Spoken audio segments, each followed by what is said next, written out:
Nós estamos entrando agora no mês de outubro, né, que é o mês de conscientização sobre câncer de mama. E quando a gente começou a falar sobre as ações que o escritório ia tomar nesse mês, eu me ofereci a fazer um testemunho, na verdade, né? E eu me ofereci assim meio de impulso, e depois eu fiquei refletindo um pouco por que eu tinha feito isso, né? Dividir uma coisa que é tão da minha intimidade, né? E eu me toquei, na verdade, que embora eu seja super reservada sobre a minha intimidade, o fato de eu ter tido câncer de mama é uma coisa que eu falo frequentemente sobre o assunto. E aí eu fui refletir por quê, né? E eu cheguei a algumas conclusões, na verdade, né?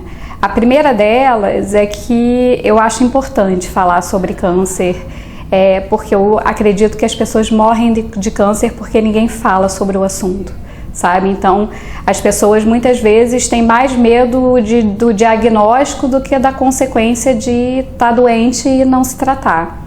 Então, eu acho importante trazer histórias, sabe? Para que as pessoas entendam que, como qualquer outra doença, é uma coisa pela qual você passa por um tratamento e eventualmente é a vida que segue, né?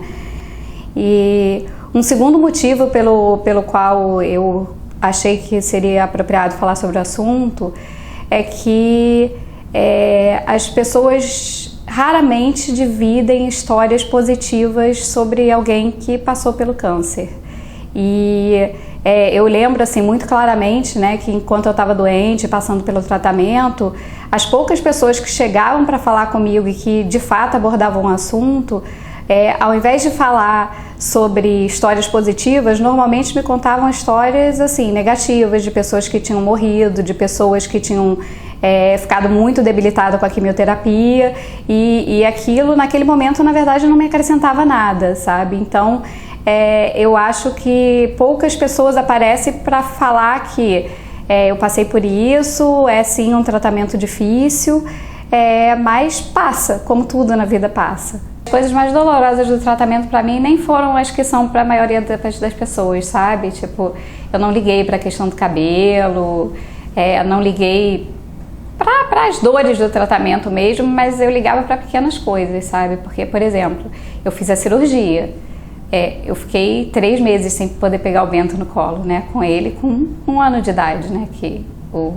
E isso para mim foi muito mais difícil do que todo o resto, né? E sei lá, durante um momento na minha cabeça ficava assim, eu vou me afastar um pouco, porque aí se eu morrer eles não vão sentir tanto, né? Que é uma maluquice, na verdade.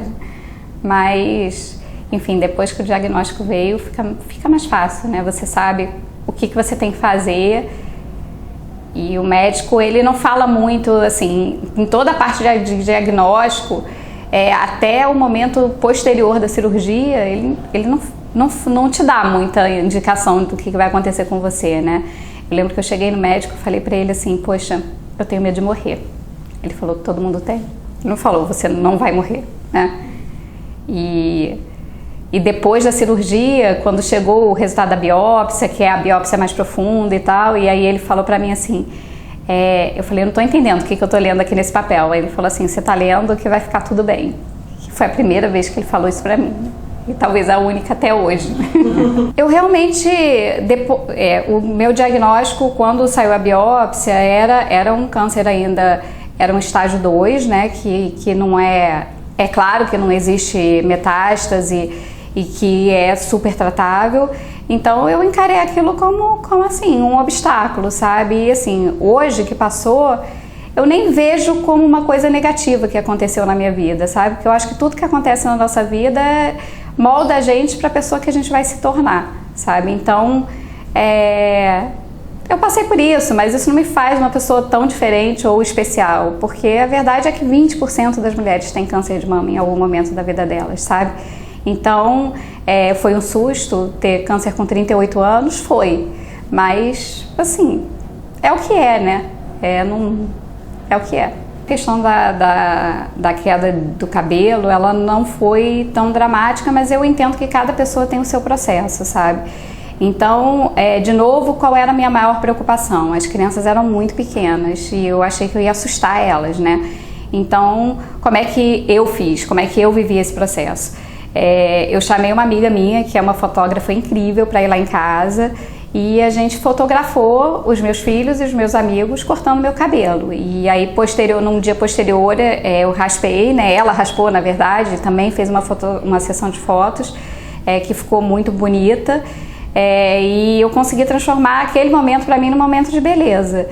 E quando eu cheguei em casa, né, do dia que eu raspei a cabeça, o Bento não entendia nada, né? Tinha 12 meses. Quando eu cheguei nessa fase de tratamento, ele estava com 1 ano.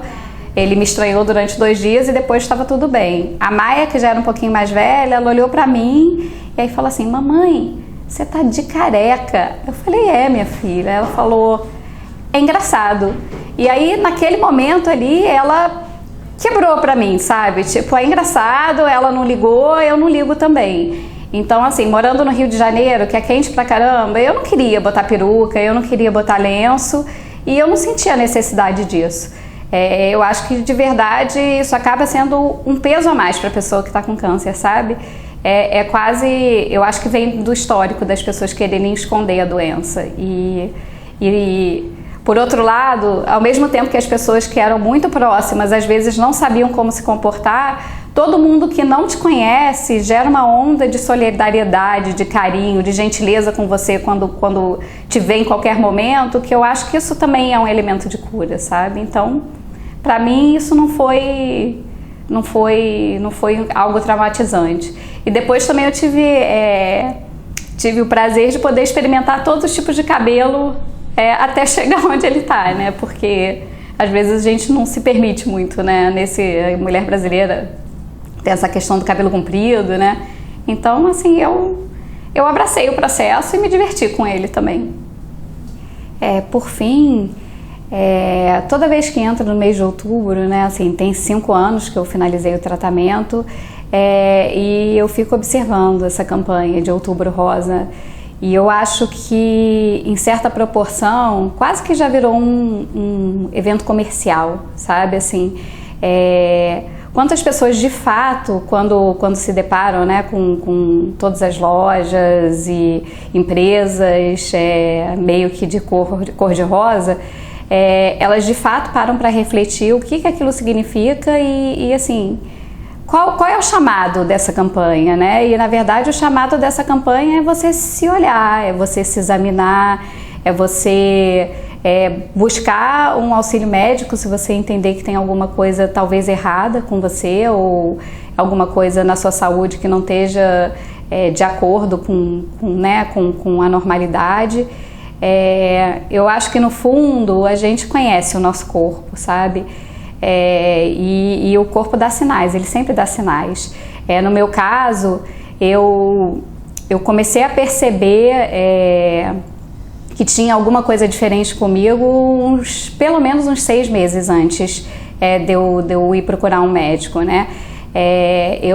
Na ocasião, os meus filhos eram super novos, o meu filho mais novo estava com 10 meses, na verdade.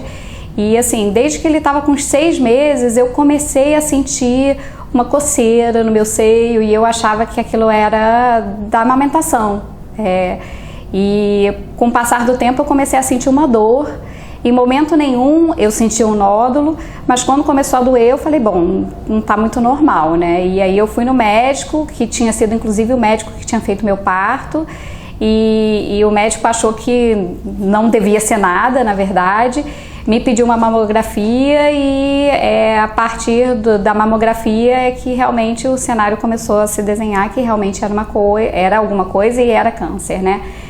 Para mim, o processo do diagnóstico foi a parte mais dolorida da doença, porque é o momento que você não sabe se você está doente ou se você está morrendo.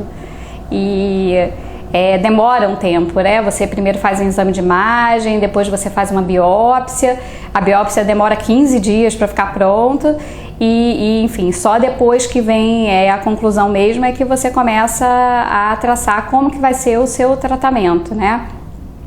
O tratamento em si, assim, é um tratamento bastante debilitante, mas passa. E eu acho que para mim, naquele momento, meus filhos eram muito pequenos e eu acho que eu nem compreendia a doença na complexidade dela inteira, sabe? Porque o meu foco era, eu vou ficar boa, né? Assim, tipo, eu tenho que ficar boa, não posso deixar meus filhos sem mãe com 1 ano e meio, 10 meses de idade, né?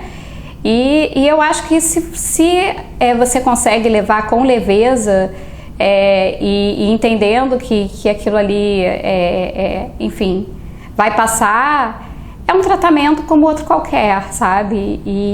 Enfim, essa foi a experiência que eu tive, né? Eu acho que hoje em dia eu realizo muito mais, assim, o que foi ou o que poderia ter sido do que na época, mas eu acho que ter tido essa atitude positiva e ter certeza de que eu ia ficar boa e ter tido uma família e, assim, amigos que souberam estar do meu lado e me dar força, fizeram muita diferença. Então, se eu pudesse fazer um chamado, né, para esse mês, para que ele de fato tenha um significado, ele seria para se cuide.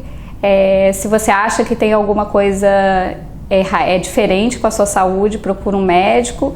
E se você conhece alguém que está passando por esse tratamento, esteja do lado da pessoa como uma presença leve, porque isso faz muita diferença.